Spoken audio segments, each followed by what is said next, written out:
আমার প্রিয় ইউটিউব পরিবার সকলকে জানাই অন্তর থেকে ভালোবাসা। আর এখন থেকেই ব্লগটা শুরু করলাম। এটা শুরু করেছিলাম রথের দিন। আর রথের দিনে দেখছো লিপস্টিক লাগানো, আমি কিন্তু কোথাও যাইনি, কারণ আমি ফোনে একটা অ্যাপসে কাজ করি, তো সেখানেও লাইভে আসতে হয়, তাই লিপস্টিকটা লাগানো।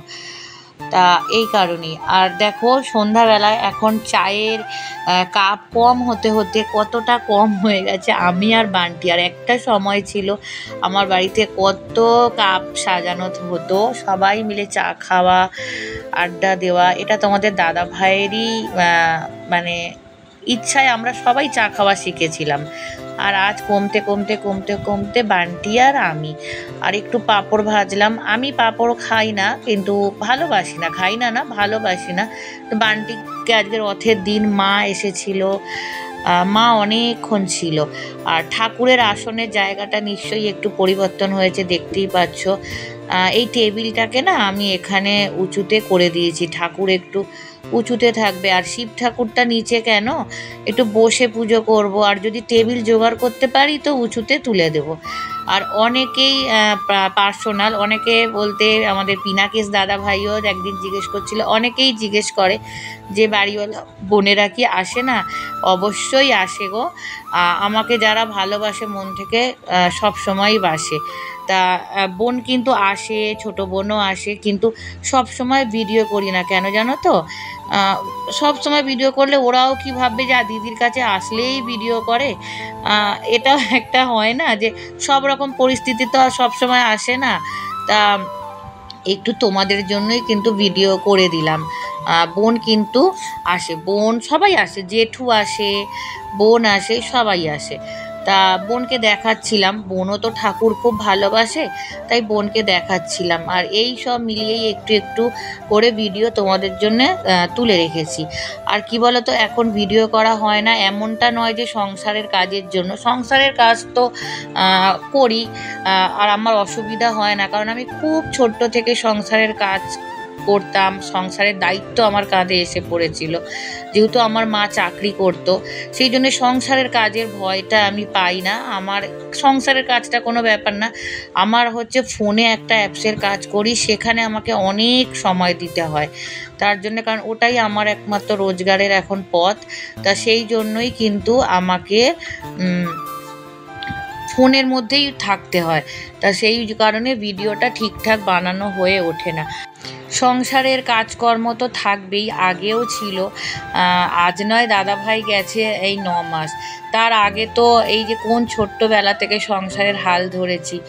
ওই ভালো লাগে আমার সংসারের কাজকর্ম, ঠাকুর পুজো আচ্ছা এগুলো করতে ভালো লাগে। আর বোন বলছিল অনেক কিছুই, এই যে দেখো বোন বলছিল যে একটা সিংহাসনে দিদি অনেক ঠাকুর হয়ে গেছে, তো গোপালদের আলাদা করো আর মাদের নিয়ে সন্তানরা থাকুক। তা এইভাবেই সাজিয়ে রেখেছি আমার 3টে গোপু সোনা, শিবধাম, বড় মা, তারা মা, বর্গভীমার মা। আর উপরে রেখেছি হচ্ছে বজরংবলী আর হচ্ছে আমাদের লোকনাথ বাবা, গুরুদেব। যদি ভগবান কখনো দিন দেয়, আমি সুন্দর করে আবার ঠাকুর ঘর সাজাবো, সুন্দর করে ভগবানের আসন তৈরি করব। আর এই যে আমার বান্টি সোনা দেখো, ওর কিন্তু জলের বোতলটা খালি হয়ে গেলে ও কিন্তু ঠিক এগিয়ে দেয়। চা খাওয়া হয়েছে, আমি আর বান্টিই চা খাই, বাবু তো বেরিয়ে যায়। হ্যাঁ, আজকে বলবো বাবু কি কাজে ঢুকেছে, তোমাদের সেটাও শেয়ার করব। তা বাবু তো চা খেয়ে ওর মতন বেরিয়ে যায়, আমি আর বান্টি পরে আমরা ধীরে সুস্থে চা খাই। আর ওই যে জিনিসগুলো দেখালাম আনলার মধ্যেই সব রেখেছি, কি করব এইভাবে গুছিয়ে গাছিয়ে রাখতে হচ্ছে। আর বারবার ঘর পরিষ্কার করছি ইঁদুরের জন্য। আর এই যে দাদা ভাই কিন্তু এখানে রেখেছি, এখানেই আছে। আর এইখানটা এরকমভাবেই রাখা আছে, সেরকমভাবে আগের মতন আর ঘরদোর গোছানো হয় না। আর পরিষ্কার করার চেষ্টা করি, প্রতিদিন পরিষ্কার করে রাখার চেষ্টা করি যতটা আমার সাধ্য। আর এখানে দেখো পরের দিনে আবার ব্লগটা করলাম। এটা হচ্ছে আমাদের বাড়িতে যে কাজল এসেছিল ফেসবুক থেকে, ওর কাজল আর কাজলের দিদি মৌসুমি, তা ওরা আমাকে এটা গিফট করেছিল, বার্থডের জন্য স্পেশালি গিফটটা করেছিল। তা তোমাদের সাথে শেয়ার করা হয়নি, তা আজকে একটু ভাবলাম শেয়ার করে দিই। তোমরা আবার যারা এখন আমার শত্রু হয়েছে তারা আবার বলবে নিতু দি বা নিতু বোন বা নিতু যাই হোক, বলবে নিতেই সবাই গিফট দেয়, নিতেই ভালোবাসে। হ্যাঁ গো, গিফট পেতে সবাই ভালোবাসে, কে না বাসে বলো, আমিও বাসি। কিন্তু তার সাথে সাথে কিন্তু আমি গিফট দিতেও খুব ভালোবাসি। যারা আমাকে কাছ থেকে জানে তারা জানে। হ্যাঁ, আমার সামর্থ্য হয়তো সেরকম নেই, তা যেরকম সামর্থ্য তেমন আমি দিই। একটা সময় ছিল দাদা ভাইয়ের রোজগার ছিল, মনের মতন করে সবাইকে গিফট দিতাম, অনেকের বিয়েতে, অনেকের কাজে দান ধ্যান করতাম, ওই সময় করতাম। কিন্তু এখন আমার যেরকম শ্রাদ্ধ আমি সেই হিসাবেই আমি দিই। এদেরও দিয়েছি, 2 বোনকে গিফট দিয়েছি, সেটা শেয়ার করিনি। কারণ তোমাদের দাদা ভাই মানে আমার হাজব্যান্ড সবসময় ও না, যারা আমার বাড়িতে আসে যদি শুনে থাকে কেউ, নিশ্চয়ই বলবে যে দাদাভাই খাবারের ভিডিও আর কিছু গিফট দিলে সেই ভিডিও করা একদম পছন্দ করতো না, বলতো খেতে দিয়ে আবার ভিডিও একদম ভালো লাগে না। তা ওই জন্য আমি করিনি। কিন্তু হ্যাঁ, গিফট একটা ওদের দুজনকেই দিয়েছি। আমার সাধ্য মতন, গরিব মানুষের মতন গিফট দিয়েছি। আর ওদের গিফটটা খুব সুন্দর হয়েছে। সকলে যারা আমাকে যেরকমই গিফট দিক, গিফট যেমনই হোক তার কোনো দাম হয় না। আর গিফট বলো, উপহার বলো, ভালোবেসেই তো দেয়। ভালোবাসার কোনো দাম বা মূল্য হয় না, এটাই হলো কথা। আর যে যেটা খুশি করে দেয় সেটাই আমার প্রিয়। আর এখানে দেখো চাদরটা পাল্টে নিলাম। আর বান্টি কোথায় গেছে? পটিতে। বান্টির পটি, স্নান সব দেখো কমপ্লিট। অনেকে বলেছিল জানো তো, অনেকে ফোনে সব আলোচনা করে যে নিতু তো ঘরে বসে বসে খায় আর ঘুমায়, আর চৈতালিকে দিয়ে কাজ করায়।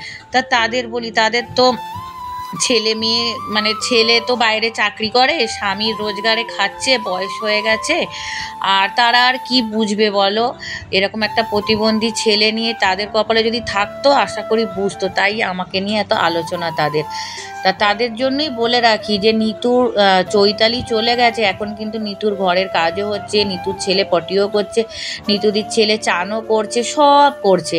তাই বলি যে লোকের ব্যাপারে না থেকে নিজেদের ব্যাপারে থাকুক। নিজের ছেলে বউকে তো কাছে রাখতেই পারে না, ছেলে বউ পড়ে থাকে বাইরে। আসলে উনিও মনে হয় ভদ্রমহিলা কুঁড়ে, তাই জন্যই এই কথাটাও বলেছিলেন যে নিতু বসে বসে খায় আর চৈতালিকে দিয়ে কাজ করায়। তা চৈতালি কিন্তু এখন নেই, কিন্তু কে কাজটা তাহলে করে দিয়ে যায়? আমার মনে হয় উনি এসে আমাকে কাজটা করে দিয়ে যায়। তা ওই পরচর্চা নিন্দা করার জন্যই মনে হয় উনি ভদ্রমহিলা ইউটিউবে এসেছেন। যাই হোক, যাদের সঙ্গে ভালো লাগে এই পরচর্চাগুলো করুক। আর আমার এখানে দেখিয়ে দিলাম, এটা সোমবারের।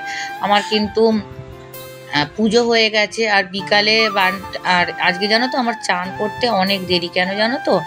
বান্টি 2 দিন ছাড়া পটি আর চান, মানে পটি করে একদিন ছাড়া। তা যেদিন পটির দিন থাকে অনেক কাজের চাপ থাকে। তা এই দেখো, এটা বিকাল বেলায় আমি কিন্তু এগুলো ঠাকুরের জামা কাপড়গুলো ধোবো আর জল তুলছি, সব করবো। আজকে অনেক দেরি হয়ে গেছে, কারণ যেদিনকে বান্টির কখন পটি পাবে তখন তো আমরা জানি না। ওই জন্য ওই দিনটা আমি ওয়েট করি যে কখন ওর পটি পাবে। তা এই হিসাবেই, ওর হিসাবেই আমি চলি। আর এখানে জলও তুলছি, ঠাকুরের যে অম্বুবাচীর পর সব পাল্টেছি, ওগুলো সব এই যে কাচবো, কেচে মিলবো। আর তোমাদের বলেছিলাম না বাবু কী কাজে জয়েন হয়েছে, দেখো এই যে সুইগি আজকেই এসেছে। আর নিচেরটা যেটা দেখছো জমেটো, ওটা ওর বন্ধুর, ওটা নিয়ে কদিন করছিল। আর এটা হচ্ছে উপরেরটা ওর ব্যাগ, আজকেই অর্ডারই এসেছে। তা বাবু এটাই আপাতত করছে, এরপরে চাকরির চেষ্টাও করছে। আর আমার এখানে দেখো সব জল তোলাও কমপ্লিট। আর এই যে ড্রেসগুলো তোমাদের দেখিয়ে নিলাম, যতটা পারছি তোমাদের শেয়ার করছি। আর কাজকর্ম আমি খুব একটা শেয়ার করি না, কিন্তু কিছু মানুষের জন্য করতে হয়। যে যারা বলেছিল না নিতু ঘরে বসে বসে খায়, নিতুর সংসারটা চালিয়ে দিয়ে যায়, ঘর ভাড়া সব কিছু, তাই তারা আলোচনা করে। তা সবটাই দেখালাম। সেই কারণেই আমরা কিন্তু কেউ কারোর ঘরের কাজ করে দিয়ে আসি না, যে যার ঘরের কাজ তাকে নিজেকেই করতে হয়। তাই এখানে দেখো জামা কাপড়ও কেচে রেখেছি, কিন্তু বাইরে বৃষ্টির জন্য মিলতে পারছি না। ওগুলো দেখি যদি পারি ছাদে যাব মিলতে। আগে কিছু খাবো, তারপর ওগুলো মিলবো। আর যতটা পারলাম শেয়ার করলাম, বাকিটা পরের ভিডিওতেও অনেক কিছু বলবো আশা করি। বলার তো অনেক কিছুই আছে। আরও একটা কথা বলি, কাজের জন্য চৈতালিকে আমি রাখিনি। চৈতালি ছিল আমার বা আমার হাজবেন্ডের মেয়ের মতন, বোনের মতন। আর চৈতালি সবসময় ভালো থাকবে, এটাই ঠাকুরের কাছে কামনা করি।